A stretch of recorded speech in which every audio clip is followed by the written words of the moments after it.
All right, so get ready to dive into something we all have but don't always think that much about, right? Imagination. Yeah. And specifically, how AI is changing not just what we imagine, but like our very ability to do it, which I Oh, think is fascinating. it's a really good question, especially now Oh, yeah. with how fast AI is advancing. It's like changing every single day. Yeah. It's crazy. So that's why this chapter you sent over, chapter 9 from Imagination Dilemma Mm. by Lydia Kostopoulos, it's like the perfect thing to dig into. Yeah, Wow. totally agree. Lydia's work is really fascinating, and this is like right in my wheelhouse too. This whole like technology, future of work, how it changes us as people.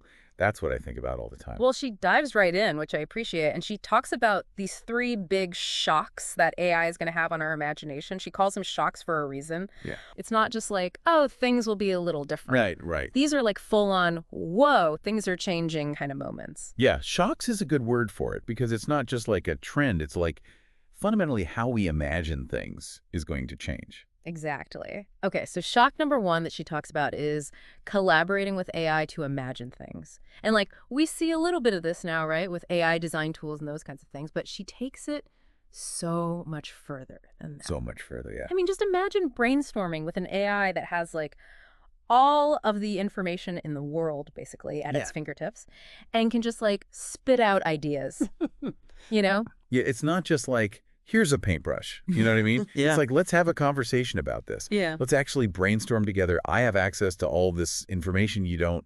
Let me just throw some ideas at you Yeah. that we wouldn't even think of on our own. It's like having, I don't know, a whole team of creative geniuses in your back pocket, Exactly. but they're algorithms. Yeah, exactly. It's a little wild. Yeah, for sure. And then that leads to her second shock, which is AI agents actually having their own agency to imagine on their own, not just responding to us, Right. which gets a little, I don't know, maybe a little creepy for some A people. little bit. It definitely pushes the boundaries of what we're comfortable with now, for sure. For sure, for sure. Like, imagine AI setting its own goals for what it wants to create. Like, whoa. Exactly, exactly. And she even, in the book, she writes a little short story about, like a rogue nation that's like, okay, AI, you control all of our weapon systems now. Oh my God. Like full-on agency. That's intense. Yeah, high-stakes imagination there. High stakes for sure. Okay. Before we go full on sci-fi thriller, she has a third shock for us, Yeah. which is she talks about this text-to-action capability that's coming with AI, Yeah. which is basically like you can tell AI anything you want and it will create it. And this is why this is so important right now. Right. Because this isn't like, way off in the future. Natural language processing is getting so good. Oh, And yeah. AI models are learning so fast that the building blocks are here, so you're going to be interacting with this stuff a lot sooner than you think. Yeah, it makes you really stop and think, what does this actually mean, For us, for our jobs, for what it even means to be human. Like, Yeah. if algorithms can be creative, what does that make us? That's Big right. questions. It's a big deal, and she really digs into that in the book, and she even uses this really interesting example of how she created a whole music album using AI. Wait, hold on. An AI made music? Okay, I need to hear more about this. So she took all this creative input and fed it into an AI music generator, and it, like, made an album. Wow.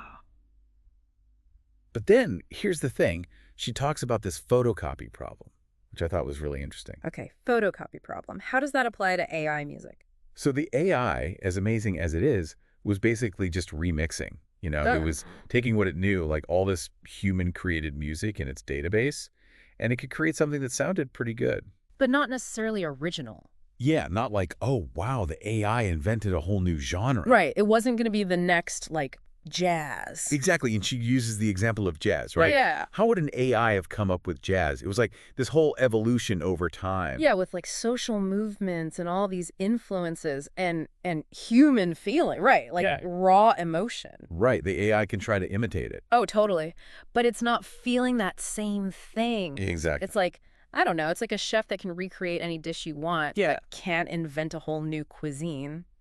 I love that. That's a great analogy. And this goes back to what she talks about as the embodied experience, Yeah. where she says is like key. Right. Like that's what makes us us. Yeah, our senses, our emotions, like we were saying. Yeah. We live, we love, we lose, And like we die, that whole thing, all of that. being human. Yeah.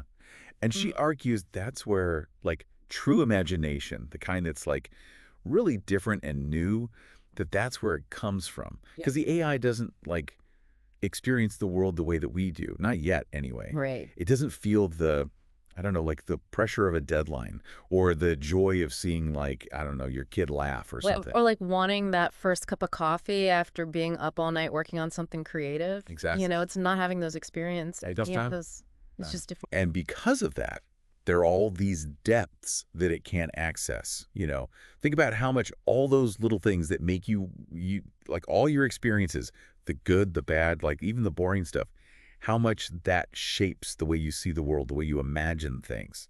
It's kind of crazy when you think about it. Wow, yeah, it is. And it makes you think, like, if AI is becoming so prevalent, what does that mean for us nurturing that, our own imagination? And that's where she gets really practical. Okay, good. She introduces this framework of what she calls the facets of imagination. Okay. That she says, like, anybody can use. Cool. Whether you're an artist or a business leader or, just a regular person. Yeah, anybody. It's like this whole toolkit for how do you, like, keep your imagination sharp, even with AI doing all this other stuff. I like it. Okay, so break it down for me. What are the facets? So she breaks it down into 4. Yeah. Identity, convergence, humanity, and dreams. And she goes into each of those and how they're important for not just adapting to this future with AI, but really, like, thriving in it. Oh, I like that. So not just surviving, but thriving. Yeah, exactly. Cool, cool, cool. And she starts with identity, which is interesting, right? She makes this argument that, like, having a strong sense of self, of what you believe in, what makes you unique, that's going to be so important in a world that's full of all this AI-generated content. Like, knowing your values, knowing your passions, knowing your why, all of that. Because if you don't know who you are, how can you imagine anything really that's truly you? Exactly. Makes sense. And that goes really well into the next one, which is convergence, which is about, like, where things intersect. Different fields, disciplines, even just ideas that you wouldn't think would go together. Because that's where she thinks, the real interesting stuff happens. Right, the breakthroughs. Right, at those intersections. And she argues that, while AI can be helpful with that because it can process all this data. Oh, yeah, for sure. And show you connections maybe you wouldn't see, it's still, like, our human ability to be curious, to ask the what-if questions, that's really going to drive the truly new stuff. So we've got identity, we've got convergence. What's next? So we've got identity, we've got convergence. What comes after that? What's the next facet? Okay, so this next one is really important when we're talking about all this AI stuff. It's humanity. Bringing it back to, like, the human element of all of this. Exactly, because it's easy to get really caught up in the technology. Yeah. You know what I mean? We forget that there are, like, actual people behind all of it. Totally. And that it should be, about us. Like, designing with empathy, thinking about the ethics of it all. Yeah, if our creations are actually going to help people, not just be cool for the sake of being cool. Right, exactly. Making sure it serves us, not the other way around. 100%. Because it's so easy to get swept up in the, oh, wow, AI is amazing, and forget that, like, it is a tool. It is. And we get to decide how we want to use it. Yeah, we get to shape that future. And that takes us to the last facet, which, honestly, I think this might be the most important one.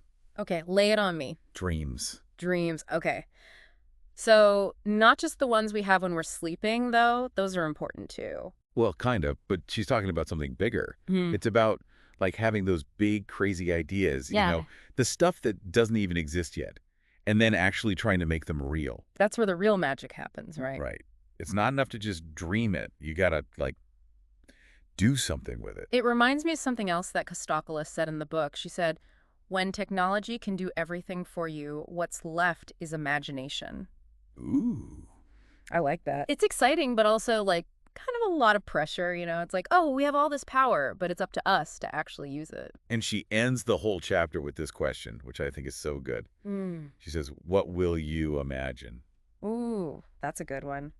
It makes you really think, because if AI could, like, actually feel everything we feel, if it could have that embodied experience, the joy, the grief, the fear, like all of it, would it be able to imagine things that we can't even think of? It's a whole other conversation. Right, a whole other deep dive. But I think this has been a good start. We've given everyone a lot to think about, right? Yeah, for sure. And the thing is, with AI and how fast things are changing, it's not going away. Only going to get, like, more intense. Exactly. So we got to keep asking these questions and keep exploring. And most importantly, like Lydia said, keep imagining.